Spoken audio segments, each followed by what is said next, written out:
So, good afternoon from hot and humid Blacksburg, and welcome to the second workshop in our composting and compost use webinar series.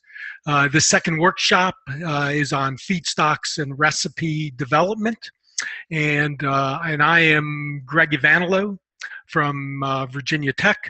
And I'd like to introduce also my colleague in developing this webinar series, Gary Felton from the University of Maryland. Gary?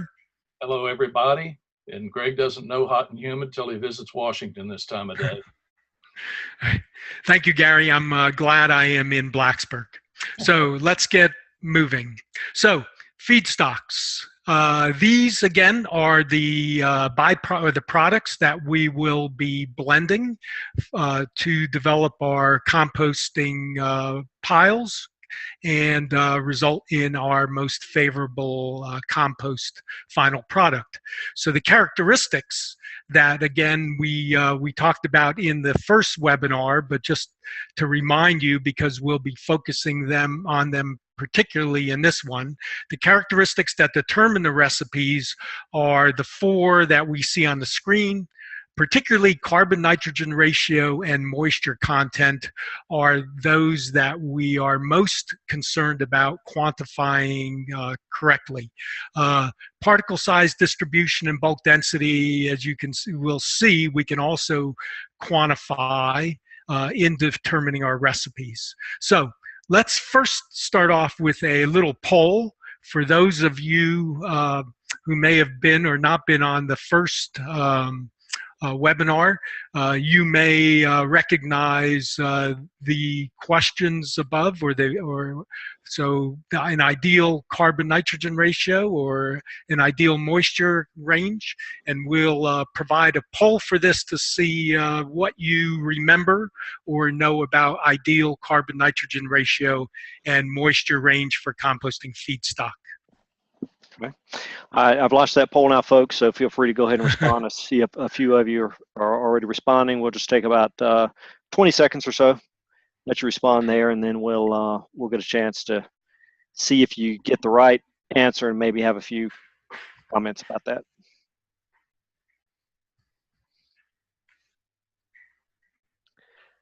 Okay, just another 10 seconds.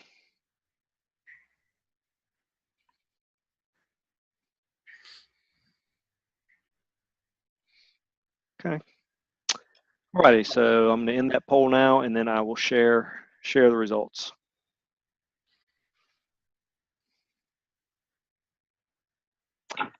And Gary, are you able to see those?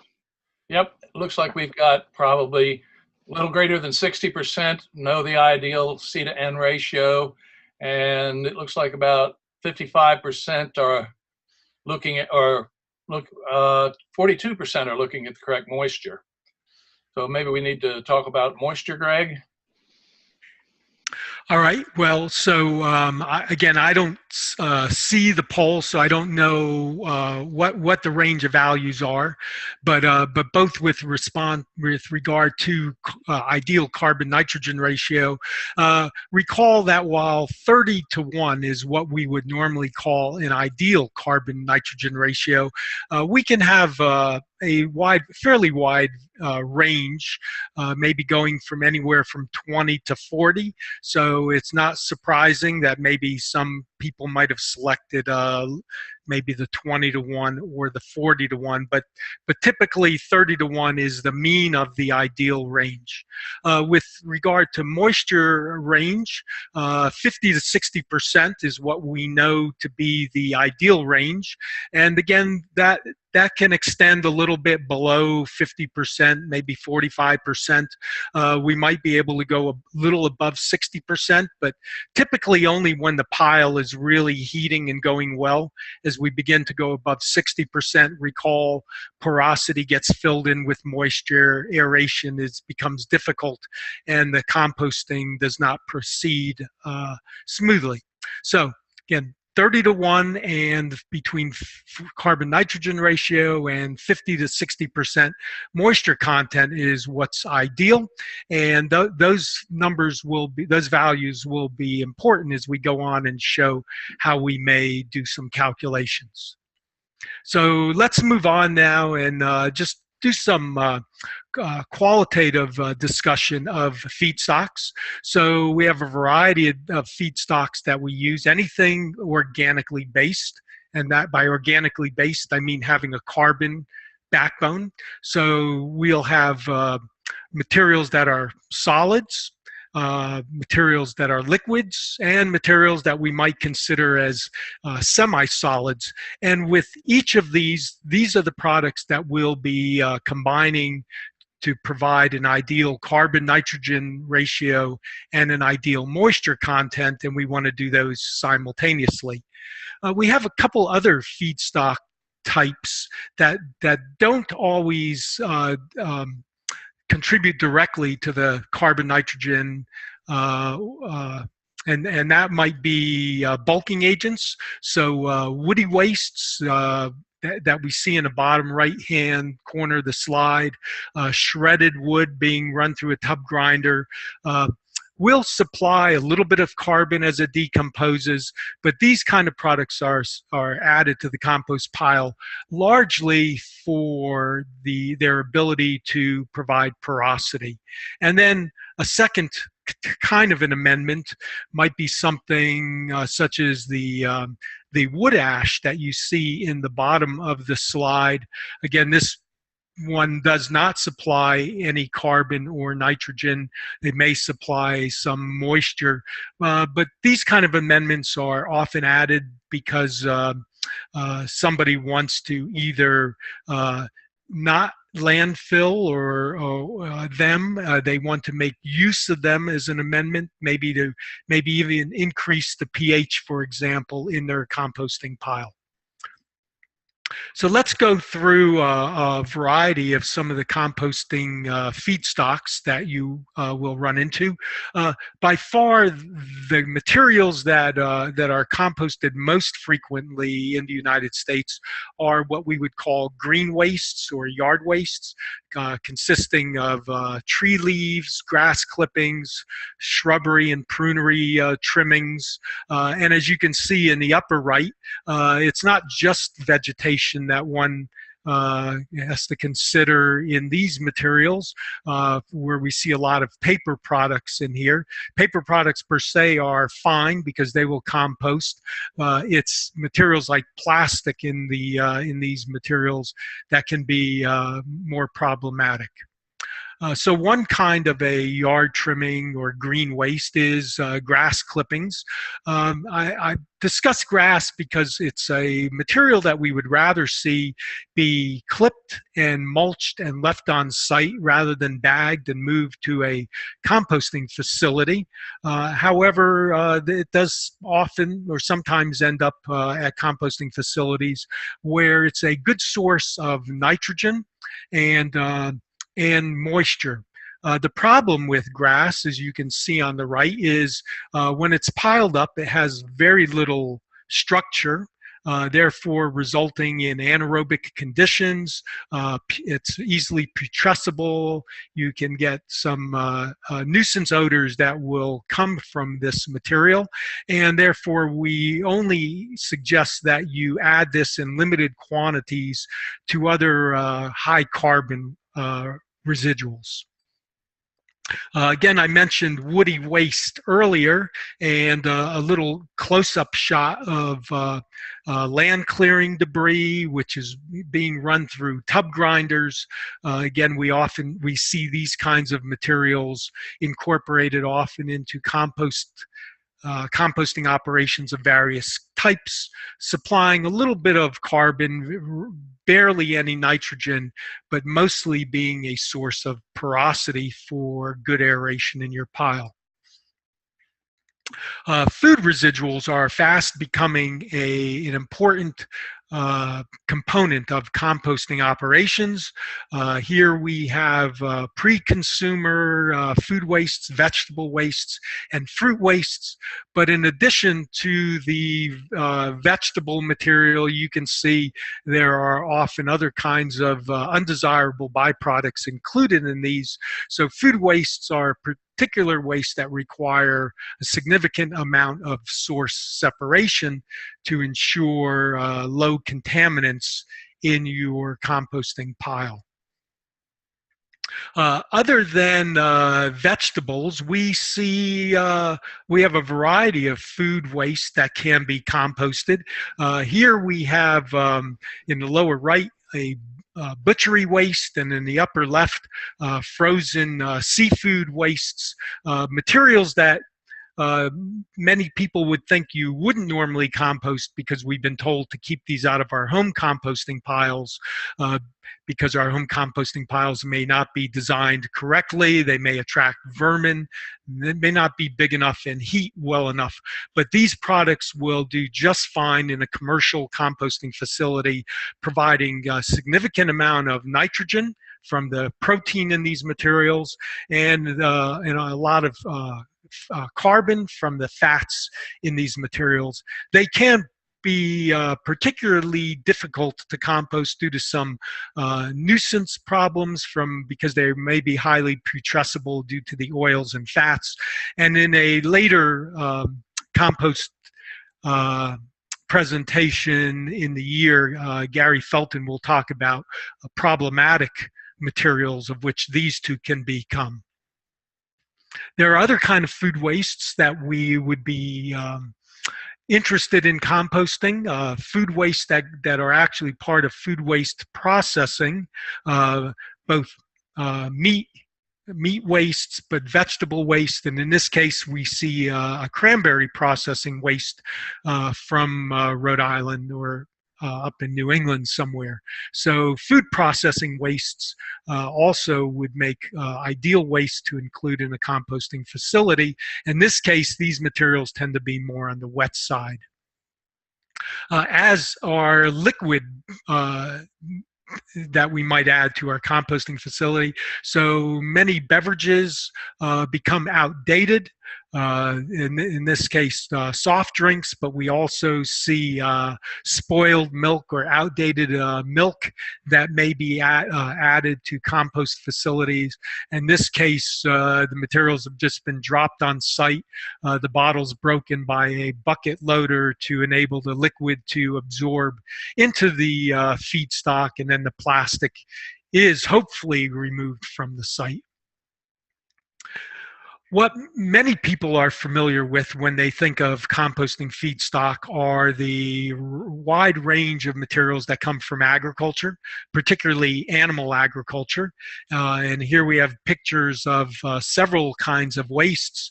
We have a dairy manure, we have horse bedding, and ultimately horse manure. So livestock manures will vary in nitrogen based on the individual animal, but they'll also vary in their carbon to nitrogen ratio and their nitrogen content based on the amount of bedding material that's added to the manure itself. So in the case of horses, we know horse owners are often very skittish about letting too much manure pile up in their barns. And we find, for example, that horse manure might be more of horse bedding as it's often removed from the corrals or holding bins with very high carbon nitrogen ratio. Unlike horse manure, some of the other poultry manure is the other extreme.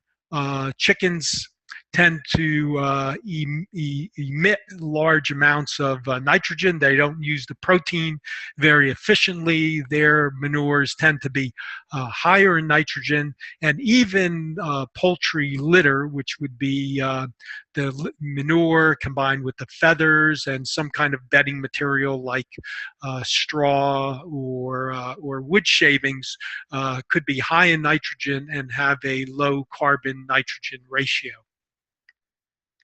Uh, Moving on with other agricultural products that are more plant-based, straw or old silage is a material that might not have a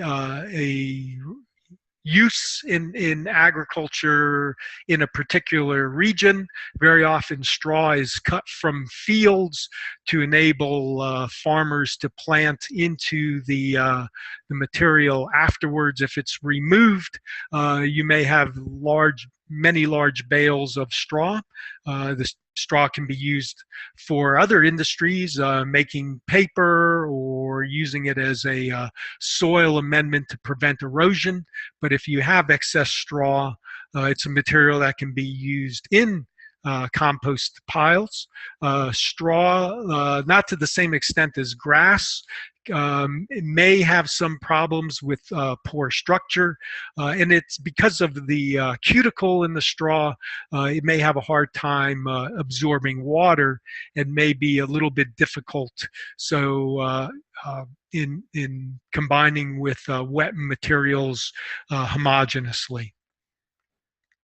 One product that's produced nearby Virginia and Maryland, a large industry of it in southeast Pennsylvania, is mushroom. And here we have some mushroom media. Growing the mushrooms.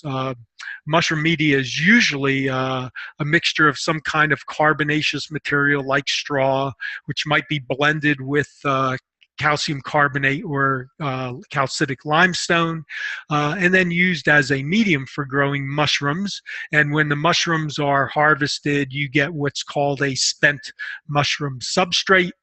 Some people will erroneously refer to this as mushroom compost, but the material never was composted to begin with, and even though it has probably aged a bit during the growing process, it still isn't a compost product, but makes a good amendment or when adding to compost piles. We also have some, in the manure category, we also have a humanure or biosolids, which is treated wastewater sewage sludge, which can be treated as a way to permit its use on land. Biosolids tend to be high in moisture if they're just dewatered. So as we look at all these products, we've been seeing some products which might be dry, and some of the dry products tend to be high in carbon. We might have some products that tend to be maybe more wet. A lot of those products tend to be higher in nitrogen.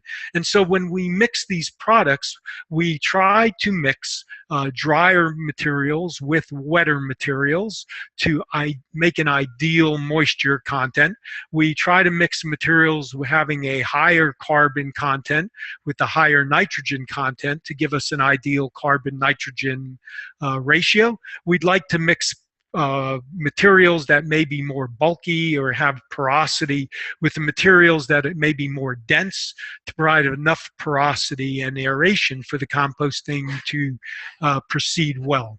So using the previous example of the biosolids, we know biosolids tends to be a wet product that is high in nitrogen, and we can combine those biosolids with a carbon bulking agent, as we see here in the case of this automated system.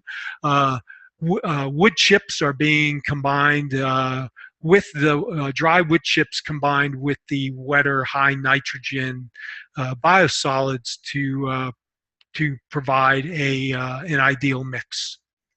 The next item that I would love to cover is that of understanding what analyses one must perform on the feedstock in order to determine the correct recipes for composting.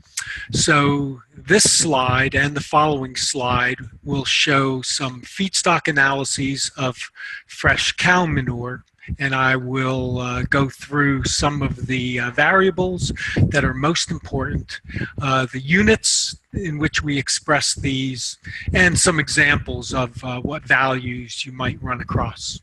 So across the top axis, we see the variable. The variables down this column, units for the variables, and then these variables can be expressed both on a dry basis and on an as-is basis. And for several of the variables, we also express these on a per ton as-is basis. So first of all, let's talk about density or bulk density, which is the mass per volume of the feedstock. And in this case, we are expressing it in pounds per cubic yard. On a dry weight basis, it's 245 dry pounds per cubic yard of material. Because this product consists largely of water weight, the as-is bulk density is much higher than the dry weight. That is 1,440 instead of 245. That is pounds per cubic yard. And again, the reason is we see under here both solids and moisture. The moisture content is about 83%. The solids content about 17%. So the great increased amount of bulk density is due largely to the water weight. So we can also express these solids and moisture on a per ton basis. The solids at 17% per ton of this material would weigh 342 pounds. The remainder of the weight of this feedstock, or about 1,658 pounds, would be water, and that's about 199 gallons. A couple other variables I have shown on this table is pH. The pH of this material is 8.23. That's a basic pH that is above the neutral pH of 7.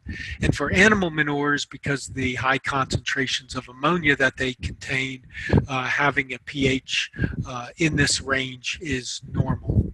The electrical conductivity, which is expressed in decisiemens per meter, also millimoles per centimeter, is about 3.8. Electrical conductivity is an indication of the soluble salts, because soluble salts in a solution will conduct electricity. So the higher the soluble salt content, the higher the electrical conductivity. Electrical conductivity is more important in the final product than when we talk later on in the year about the quality of the finished product. We'll talk about electrical conductivity as an important parameter measuring quality of the finished feed compost, but it's still good to get an idea of what the electrical conductivity is in the feedstock, to have an idea of how it might affect the final electrical conductivity in the product. So this is the second slide showing feedstock analysis of the fresh cow manure. In this case, the variables are organic matter, carbon, total nitrogen, and the carbon to nitrogen ratio. Carbon and nitrogen are all we really need here, but in some cases, instead of providing carbon analysis, analyses of feedstock may provide organic matter. And organic matter, or carbon, is about 55 to 60% of organic matter. So very often, organic matter is what's actually calculated, and then carbon is determined by multiplying maybe the organic matter by 58%, for example. So organic matter, carbon, and total nitrogen are typically expressed as percent. That's parts per 100. And in this case, the organic matter on a dry weight basis is about 85%. So 85% of the dry matter is organic matter. And of that, 49% is carbon. Nitrogen is much smaller, less than 2%. And from carbon and nitrogen, we can then calculate the carbon to nitrogen ratio is 49.1 divided by 1.67, which gives us a ratio of 29.3 part of carbon to 1 part of nitrogen. On the as-is basis, again, these numbers, as in the previous table, are all these are smaller than the dry weight basis. organic matter, carbon, and nitrogen because of the higher dilution of these by the water in the product. That does not affect the carbon to nitrogen ratio, which remains as a ratio the same as on a dry weight basis. So on a ton basis, a ton of this material would contain 289 pounds of organic matter, 168 pounds of carbon, and 5.7 pounds of total nitrogen. So we use these data, carbon, nitrogen ratio, and moisture content and solids content to calculate our desirable recipes. So let's look at how we might balance moisture and carbon to nitrogen in our feedstock. In this figure, I'm showing across the x-axis here ratios, carbon to nitrogen ratios, and on the y-axis, the moisture content, so that one could see where the ideal range is, for example. So the ideal carbon nitrogen ratio would be somewhere in the range of 25:1 up to maybe as high as 40:1, whereas the ideal moisture range would be somewhere just under like 45 or 50% to just a little over 60%. So this would give us a feedstock combination in the ideal range. Anything wetter, higher than the 60% moisture, would be considered to be wet. Anything lower than about 45% moisture would be considered to be too dry. Similarly, if one has a carbon nitrogen ratio less than 25:1, we would consider the nitrogen values to be on the high side. And if its carbon nitrogen ratio is higher than 40:1, we would consider the nitrogen ratios to be on the low side. So let's use a table like this or a figure like this to show where various feedstock would fall in this carbon, nitrogen, and moisture content. So first we're going to look at some commercial and residential food residuals.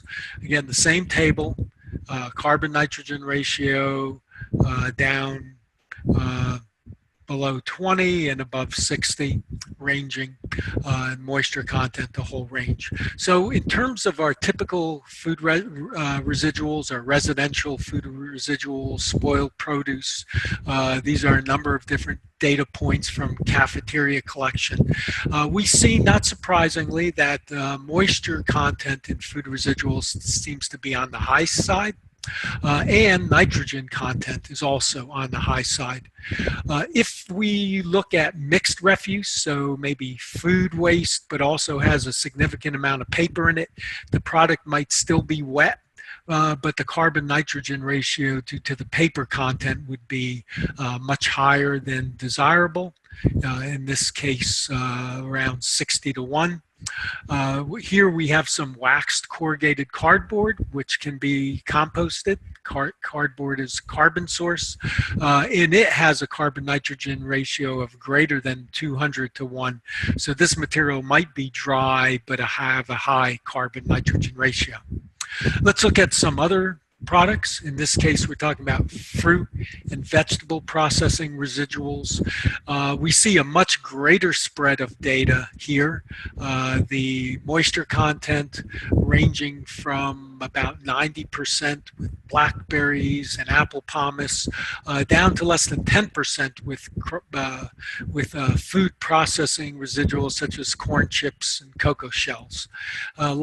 Like the residential food waste and the cafeteria waste, a significant portion of the material has a low carbon nitrogen ratio, meaning these have more nitrogen than carbon. Some of the products, one product in this case, has a high carbon nitrogen ratio, cranberry plant residues, and some of the products fall sort of within the desirable range, getting a little higher.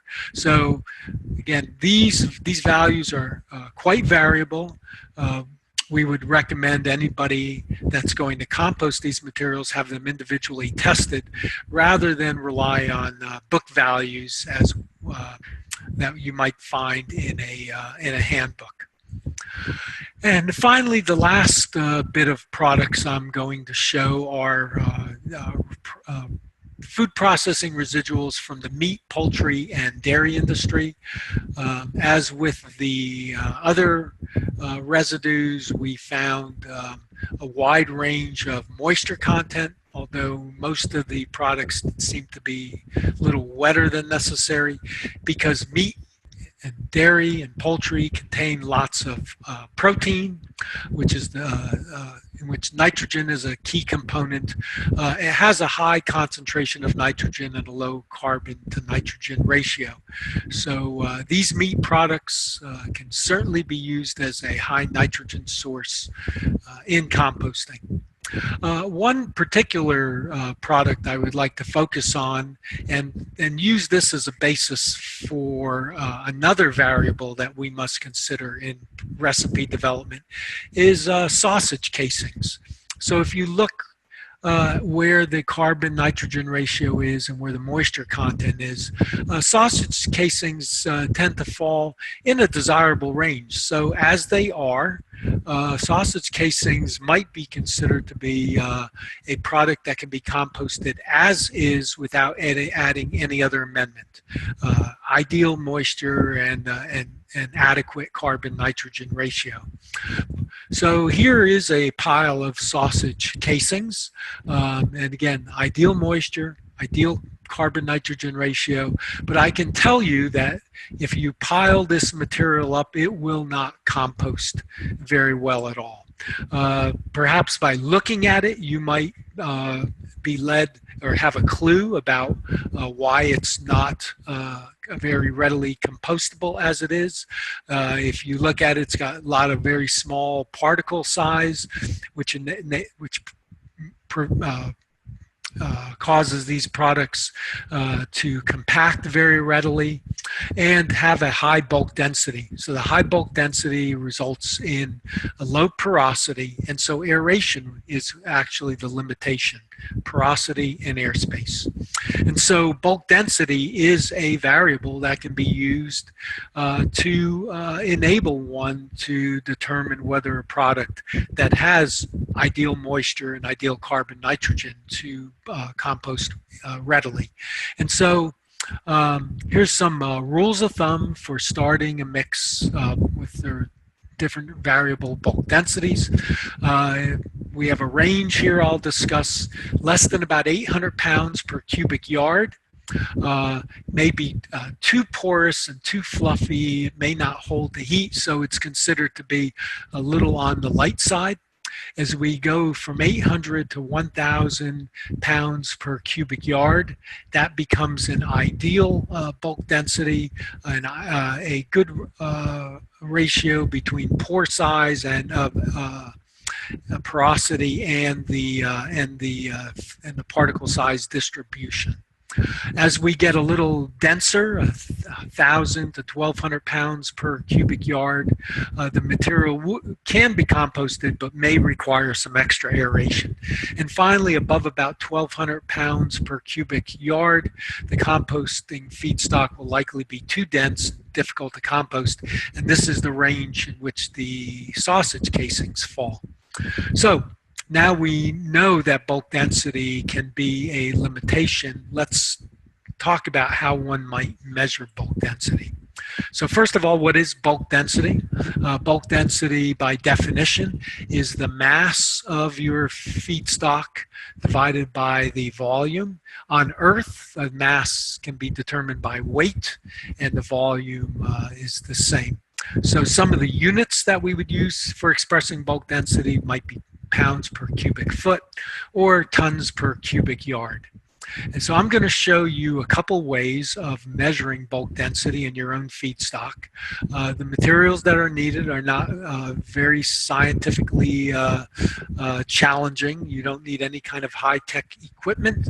You need your compost from your pile, a 5-gallon bucket. It's best if this bucket has nice straight sides, a marker and a ruler, and finally a weighing scale. So we're going to show you two different methods of calculating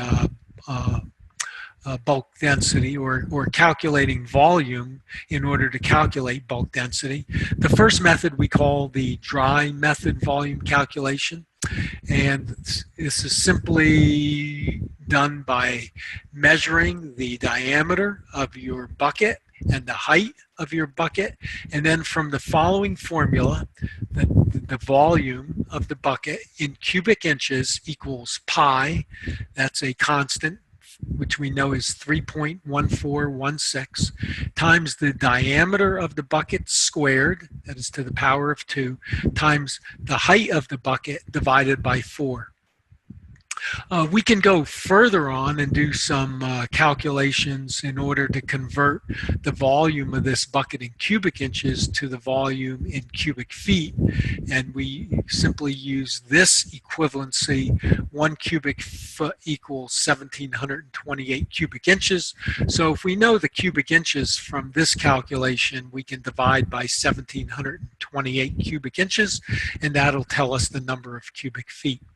If we also know the number of cubic feet, we can convert that to cubic yards. 1 cubic foot equals 27 cubic yards. So dividing the number of cubic feet in a pile by 27 will give us the number of cubic yards. So let's use one example here to calculate the volume of a bucket. Say the volume or the diameter of the bucket, which has straight sides, but the sides are tapered. So the diameter at the top of the bucket is 10.25 or 10 1/4 inches at the top. At the bottom of the bucket, the diameter is 12 inches. So if we, and the height is 14.25 or 14 1/4 inches.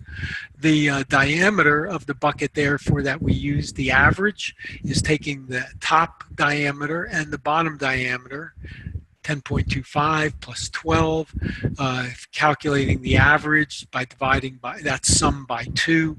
And so we get the average diameter of the bucket is 11.125 inches.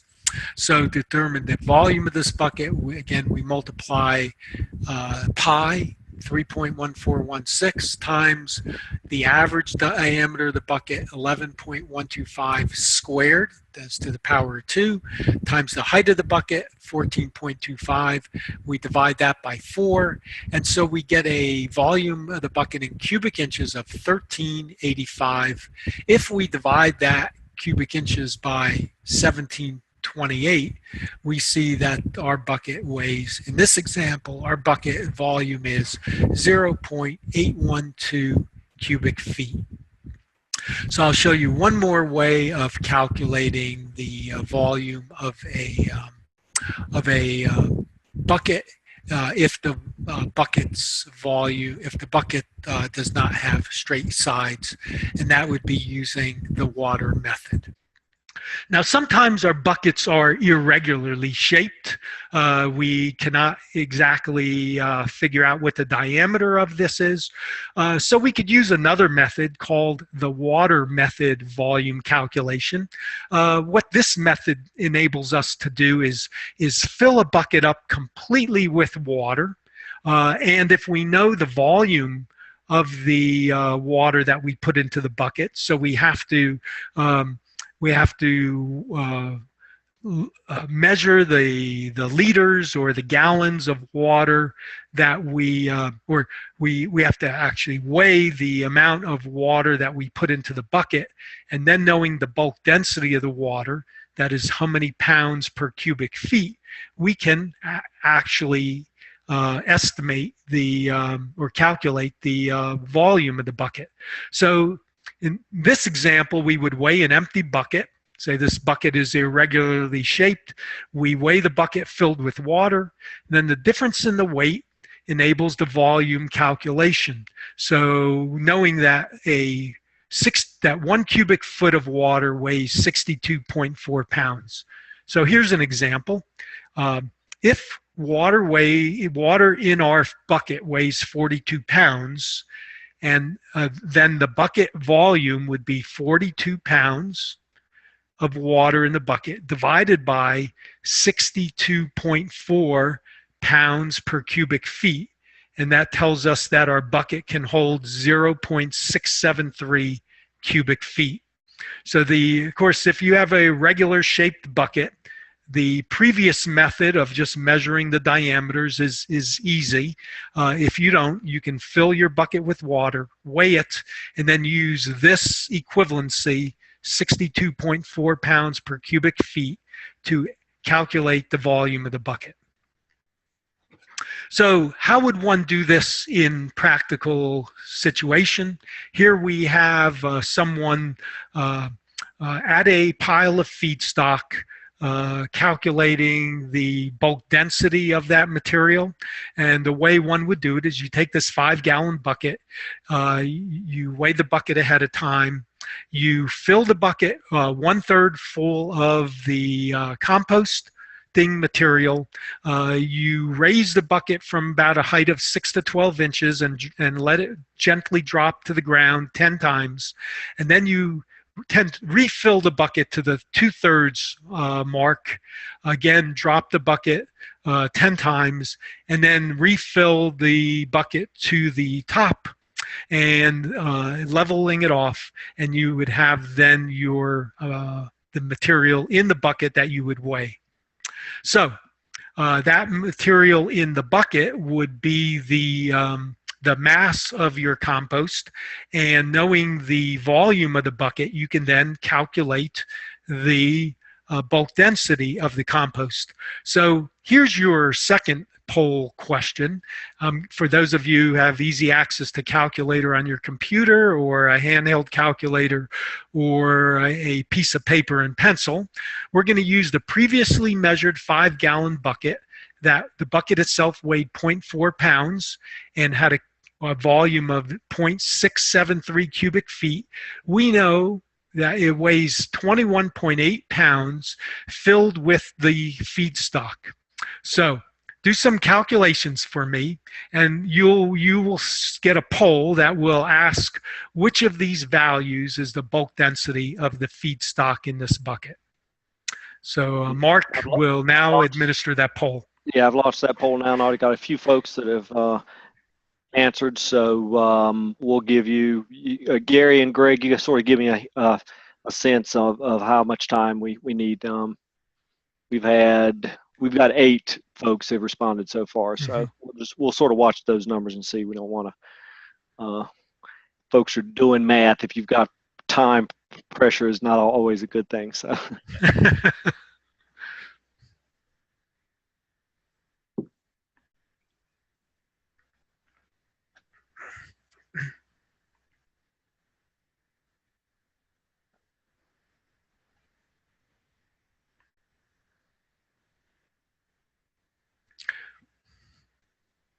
How are the answers coming in, Mark? So we've got about 34%, so 16 of 46, and still.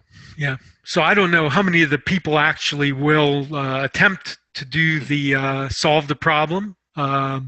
Maybe if when we get to 50%, if we get there shortly, we can stop at that time. Okay. I'll watch the number. I'm seeing a couple responses, so when I sort of see people stop responding. Okay. And we're getting we've got answers that are all over the choices we've got. So so let's just take another 10 seconds. Dun dun dun dun dun dun dun. Yeah, where's dun, my dun dun dun dun dun dun dun dun dun dun. Yeah, that's a great question. Has there ever been a compost category in Jeopardy? We should have a compost Jeopardy. Yeah. All right, so I'm going to end that poll now, and I will share the results. So, of course, I don't see the sharing results. Gary, you might want to just mention where the range lies, and then I'll go over the solution. The major solution is 14.7. We have the next 2 numbers are tied, 31.8 and 32.4, and only one answer of 14.4. Okay. So all right. I'm sorry, go ahead. They're everywhere. All right.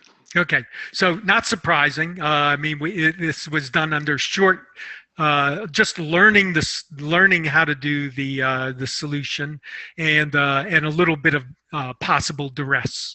So the answers actually were that I developed were all developed from using all these numbers, but using them differently. So here is the again, the example. We have a 5-gallon bucket. It weighs 0.4 pounds. It's filled with water, 42.4 pounds with water. This is from our previous calculation. So again, the volume of that bucket was the pounds of the water minus the pounds of the bucket divided by the pounds of water per cubic feet. And so that calculation, 42.4 minus 0.4 divided by 62.4, was where we initially got 0.673 cubic feet. Now recall, I gave you that value to begin this math problem, but again, you probably can't see this solution enough before it starts clicking in one's head. So for our problem today, the bucket weighed 21.8 pounds filled with compost. And remember, the bucket itself weighed 0.4 pounds. So the first thing one would do is subtract the weight of the bucket from the weight of the compost. 21.8 minus 0.4 would give the actual weight of the compost as 21.4. And then if we divide that by 0.673, the correct answer is 31.8 pounds per cubic feet.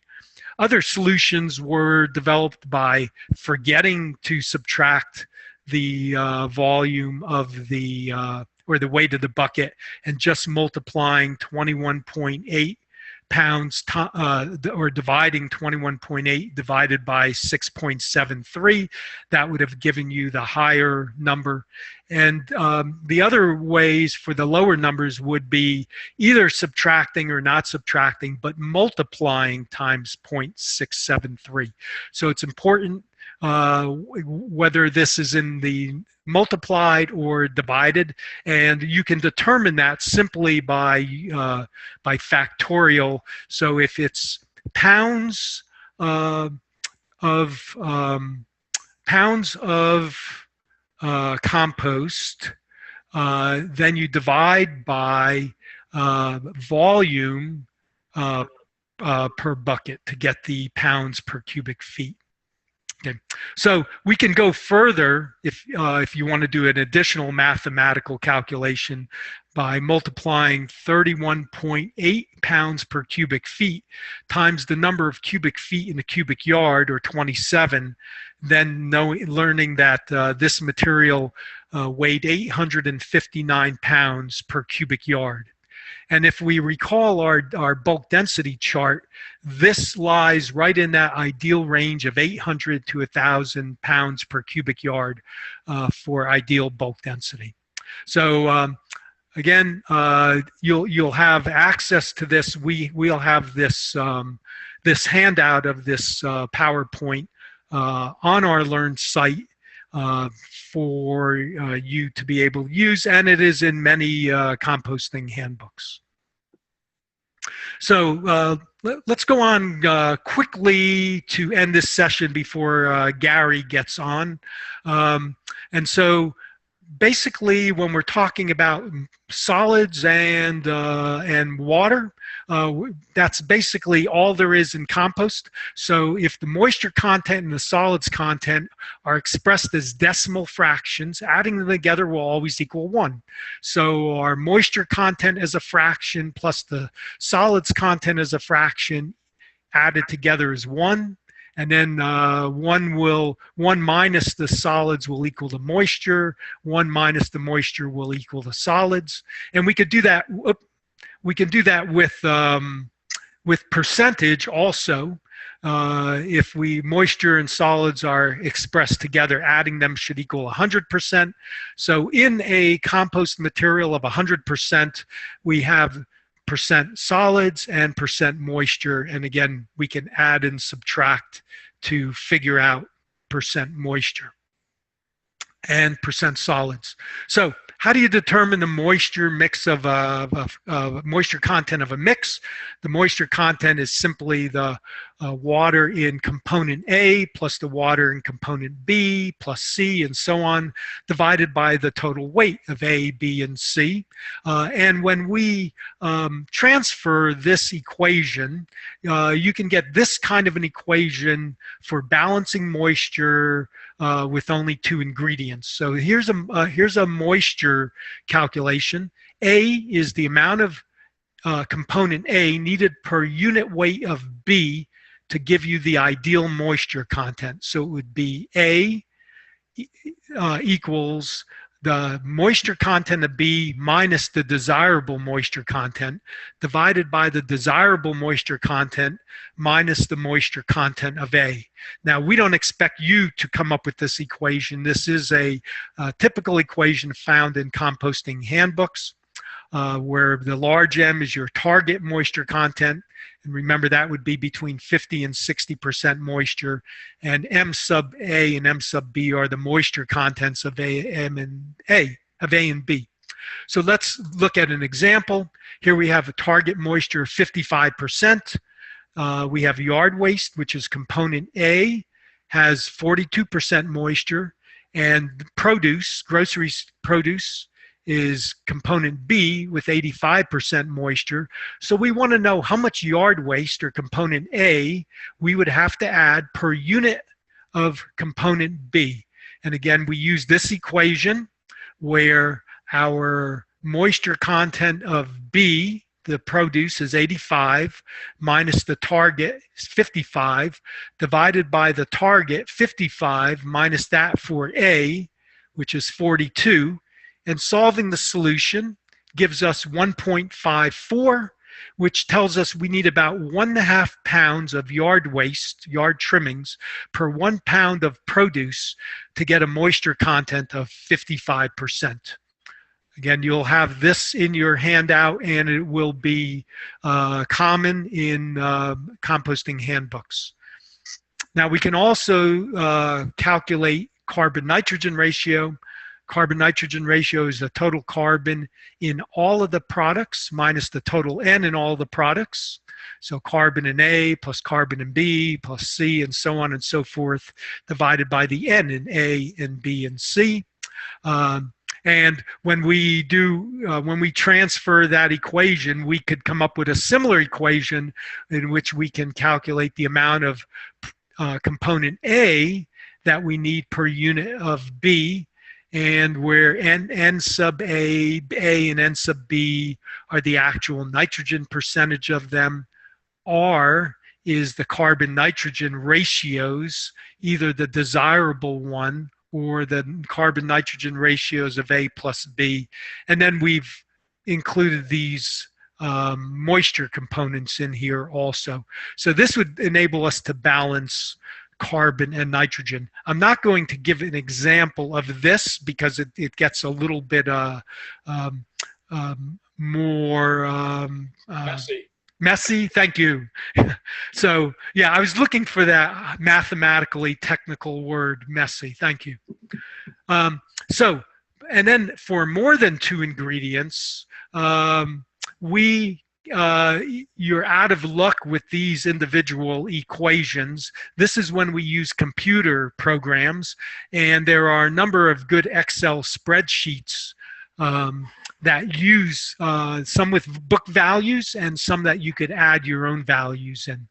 And for the remaining portion of this presentation, I'm going to let Gary get on the line and get on the site and demonstrate how to use one of these spreadsheets. You're going to be very happy to know that you don't need to do those calculations. All right. Okay, now we have some things up here and I can start talking about them. You can find these calculators all over online. If you use a search, Google or any other search engine, look for compost recipe calculator. Those 3 words get you on the first or second page of a Google search. all the things you want to know. Some of them are commercially available and you have to pay for them. A lot of them are free. They're all things that do the work for you. We talked about feedstocks a little bit, and Greg said you need to test your feedstocks. Those tests only cost around 35 bucks per sample. You're going to get some sample numbers back that you can use, and those are the numbers that you'd like to plug in to a computer spreadsheet. Here's one place where you can get examples. This is the inside cover page of the On-Farm Composting Handbook by Bob Rink. It's called NRAIS-54. It's produced by Cooperative Extension, easily available. I think it's about 50 bucks now. Price went up sky high a few years ago. Hello?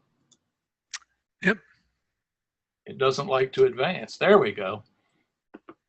The calculator we're going to use is just a simple Excel spreadsheet. In the chat box, you saw where you can download it from. I would suggest you do that, so you might want to follow what I'm going to do here in a few minutes. It was developed by Nadine Davitt at Penn State Composting Facility. She's the person that operates that facility. It's simple, it's easy to use. It does not do bulk density for you, but it does do moisture, and it does do C to N ratio. You can include in this spreadsheet your feedstock analysis. This is what the bottom part of the spreadsheet looks like. It's got a top part in color and this bottom part. And you'll see all of these different types of feedstocks appear. So there's a feedstock name down here. Hey, Gary, I just saw a note, if you let me to interrupt that. They could not find the spreadsheet in the chat box. So I just put that link in. I'm not sure. Laura says Excel is not in chat box. So that's a link to Google Drive, which should be an Excel spreadsheet, and then you'll want to download it from there. Yeah, somebody also mentioned that they lost sound. Now I don't know if was one individual or for everybody, but oh, sound is back. Great, thank you. I thought I had a big enough mouth. Okay, I was talking about this sort of the data section of the spreadsheet. So if we wander down here to horse manure, you'll notice there's no values in it. You can enter in this part your own values from an analysis. You have the percent moisture content, you have the percent carbon on an as-is basis, and Greg talked about that. And you may have organic matter and have to convert to carbon. And you have the percent total nitrogen as-is basis. That's all the data you have to enter. And so when you enter that in, you'll find that there's no zeros here. This is the top part of it, and this isn't exactly what you see. When I go to the spreadsheet in just a moment, I'll explain the differences. But this has got the ingredient by name that you can pick. And each one of these sections where it says ingredient 1, ingredient 2, and so on, have a section where you have a scrollable menu. And I'll show you that in just a minute. You enter the amount in pounds right here, and it really can be any mass unit. If you have data in kilograms, you can enter kilograms here, and it won't know the difference whether you're talking about pounds or kilogram. But you enter the percentages, they will appear for you. And they'll appear as a percent of total. When you enter a second number, you get the same thing. Enter a third number, you get more data in there. Here's a 0, so it's not going to contribute to everything. Down here at the bottom, it tells you the total pounds of this particular mix. The percent moisture is about 50%. And this summary table here is where you find the important things. It has the percent moisture, how much water you need to add in gallons, and the C to N ratio. So for this particular mix, I don't have to add water. So at this point, oh, I forgot to put the amount in. At this point, come on, we're going to go to the spreadsheets, and we're going to see if something works.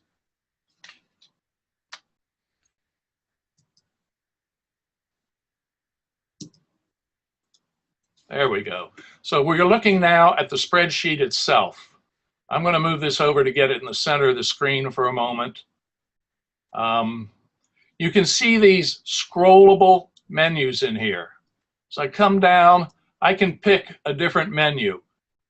And you can see here where I've got zeros entered right now. You can see everything that gets calculated for you where you see a number division error. All of these things get calculated. So I'm going to put in some arbitrary number of chicken litter. And I'm going to add 100 pounds of it. And now we have numbers show up. And of a mix with only one component, I'm going to have the same numbers that you see right up here across the top entry bar. If I pick a second one, and I'm going to pick something that's probably not a good idea, I'm going to pick something called food residuals, because when you put those in with chicken litter, you get a lot of nitrogen. So I'm going to put 150 pounds of food residuals in. And it takes these sets of numbers, combines them down here, and it tells me I've got 60% moisture, which I can live with, but I got a C to N ratio of 10. So this spreadsheet does what if for you. It doesn't tell you which direction to go, except it will tell you if you need to add moisture. In this case, I don't need to add moisture. So I'd like to do some things with this spreadsheet to try to figure out, let's see how we can use this. So I'm going to again see how well I can toggle and do a first example. This example means I'm at some place that composts municipal yard waste. I compost leaves and grass. That's my job. I receive leaves in the fall. I stockpile them because I don't have any grass clippings. When I receive grass in the spring, I mix them together and I start to compost. So for every bucket of leaves, how much grass should I add? Notice I asked about buckets because most compost operators load their things with front-end loaders that have buckets on them. They don't load them by the pound. It'd be kind of interesting to see a front-end loader driving over a scale every time it wanted to add another bucket of something. That'd make for a very long day. So one bucket of leaves is data that we know that one bucket weighs 400 pounds. One bucket of grass weighs 600 pounds. If I start with 400 pounds of leaves, I'm going to try a weight of grass, say 100 pounds. So I'm going to toggle back, and I'm going to go in here and start with leaves, which will be right about there. And I've got 100 pounds of leaves. And I'm going to come down here to grass. And let's see, what did I say? I'm going to start with 400 pounds here. And I'm going to put in 100 pounds here. And this second number is kind of arbitrary. The first number is, oddly enough, what one bucket of leaves is. So this is a bucket up here. This is something. We don't know exactly what it is, but it's not a full bucket. But what I get is I get a mixture that's 42 pounds. It's a little dry. C to N ratio is 29. Is that close to our target of 30? Yeah, that's pretty close. So I'll live with the C to N ratio. But that means I'm going to have to add grass. Right? It means I'm going to have to add water. So let me ask you something. Does an operator go through and get 1/6 of a bucket?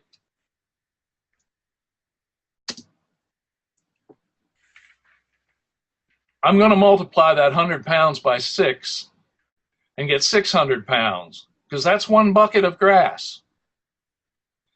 Then I have to multiply the 400 that was in the top part by 6 to get 2,400 pounds, which is 6 buckets. So I now have a ratio of, I need 1 bucket of grass to 6 buckets of leaves. And that's kind of what my actual recipe is going to be, because that's what the operator of the front end loader is going to be doing. So the one thing this doesn't do for you is take bulk density into consideration, and there's some reasons for that. if I add 600 pounds of leaves to 2,400 pounds, or 600 pounds of grass to 2,400 pounds of leaves, my bulk density is going to be somewhere between the two bulk densities, but it's not going to be a nice linear mathematical equation, because little parts can fit inside of voids of big parts, and the bulk density may not have a whole lot to relate to the straight arithmetic sums of the two bulk densities that you start with. So it's a little better to take a number by taking a sample. Okay. So I multiply the 13 gallons by 6. I'm going to need 80 gallons if I'm going to use a bucket of grass, 6 buckets of leaves, and then I'll have to add 80 gallons of water. So that's the process we go through, and I like to check that. I'm never comfortable with some of the things I see, so I'm a little nervous. Let's check that. I'm going to add 2,400 and 600. Yeah, I still get that C to N ratio where I need to be. I get the moisture of 42, and yeah, I got to add 80 gallons. So you can use this spreadsheet to check your recipes also to make sure that you're in the right target area. Okay, let's see if I can target back. Oh my goodness. Let's do a second example. The second example starts a lot like the first example. I'm composting leaves and grass. I receive leaves in the fall, stockpile until I receive grass. I mix them. I've been asked to co-compost food residuals. I can make a lot of money off of tipping fees for food residuals. So that means the business might like that. But can I do it? Can I get by using food residuals and not create a problem for myself? And if so, how? I've got the same data. I've got a bucket of leaves at 400 pounds, a bucket of grass at 600 pounds. So I'm going to start with the 2,400 pounds of leaves and the 600 pounds of grass. Now I'm going to add in the food residuals. So I've got these two set here. Let me find food residuals here. And what am I going to add into these things? Well, I can add in 100 pounds. And I see that my C to N ratio went from 29 down to 28.7. So as I add more food residual, I'm probably going to see my C to N ratio drop. But the amount of water I need also dropped. Now let's try changing this to 600. Come back here. When I change to 600, okay, I'm still almost up there at 50%. My C to N ratio is still dropped. It's not as high as I'd like it, but I can live with this because it's close to 30. And the water I've added, just about cut in half. Now let's try doubling that. And I get a moisture content that's now above 50. I like that. My C to N ratio is kind of low. What's that mean? It means there's too much nitrogen. But my water is 0. What does it mean if you don't have to add water? It means I don't have to pay for an extra labor charge. So water not being necessary is something in a commercial operation you might like to have. The C to N ratio has got a little extra nitrogen. What's the ramification of putting extra nitrogen in a compost pile? You're probably going to get some ammonia odors. If you're close to people, that could be a problem. So you may want to think about, maybe I should add some straight carbon in the way of sawdust to bump that up some. But I'm not going to do that here. I don't need to make the problem any more complex than it is. I just want to show the solution. So this solution for me can work. 1,200 pounds, that's going to be a fairly nice tipping fee. 2,400 pounds of leaves and 600 pounds of grass still gets my grass and leaves in the right mixture, and it gets the primary job of this compost facility done. Okay, let's see. Yeah. I can find the moisture, but I can never get a C to N ratio that's high enough. I got to move a box here that you don't see. I can't get my C to N ratio high enough if I'm concerned about odor. So I have to be careful about that, and you need to figure out where you are and what sort of odor issues you might have. That was not what I wanted to do. There we go. That's not it.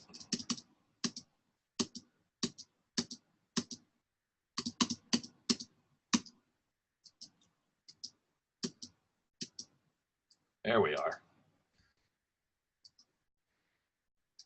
Okay. That's the end of the 2 examples I have for you. I think I did that in under my 15 minutes that I was allocated. Now, Greg, are you going to talk about the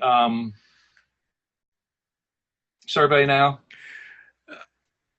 Well, so yeah, so at this point, the presentations are done with. There should be a Qualtrics survey in the chat board that Mark has hopefully placed there. Yeah, I'm putting that in there now. Also, folks, you should get your web browser when you join the Zoom link over your web browser. I think this this survey would have automatically loaded in your web browser, so you may already see it there. So don't let that confuse you. But either if you already see it, just fill out the survey and submit there. And then also, I just put a link in chat, so feel free to click there and give us feedback. Yeah. So at this point, we could just. I don't see any questions, any open questions at this point, but we are in the Q&A box if anyone wants to add them in. Let's see, maybe they're all in chat. The chat's been more of the providing all the spreadsheets and so questions. Do we have questions? Yeah, so we'll just hang out, Greg. I mean, my recommendation would be to, let's just hang out for 5 minutes or so. And, okay. If there's more questions, we can hang out longer than that. But if there are no questions, then, we'll give folks a couple of minutes. Yeah. Also, folks, I'll put a link to the Learn event. Again, Greg's presentation along with the spreadsheet, and then I think there's some spreadsheet examples there too, some compost recipe examples. Those links are inside that Learn event. Also, access to the recording of this webinar will be available at the Learn event. So if you want to rewatch it, and especially with some of the math stuff, you may want to watch the video, pause it, while you do some math things or pay attention to those numbers. That might be helpful. And also feel free to share that link with others that might not have been able to join us. So Gary, I see someone asked if you could just show the recipe, I guess using the spreadsheet, just using food residuals and wood chips. Does it work out? I'll find out in just a minute, and you'll see just exactly how we go about doing that. Okay, so yeah, while you're doing that, there was a question about the value of adding biochar, and as you play around with that, I'll just mention that that biochar provides a stable carbon source. I am not sure how accessible it is in a compost pile. You more often than not see biochar applied directly to the soil as an amendment as itself, rather than adding it into a compost pile. So if you're adding it actually for a carbon source, I think someone other than I certainly is something I should look up, but I don't know of any information on the accessibility of the carbon in biochar to microbes. I would assume it has some, because the biochar needs to break down to make available some of the nitrogen in it, and we know some biochars have available nitrogen, but Conversely, the biochar that's been in soils in South America for many years is known to be so stable that it does not break down. So it's a combination of the source of the feedstock and how the material was treated as to whether the carbon in the biochar would be a food source for the microbes, and the same with the associated nitrogen.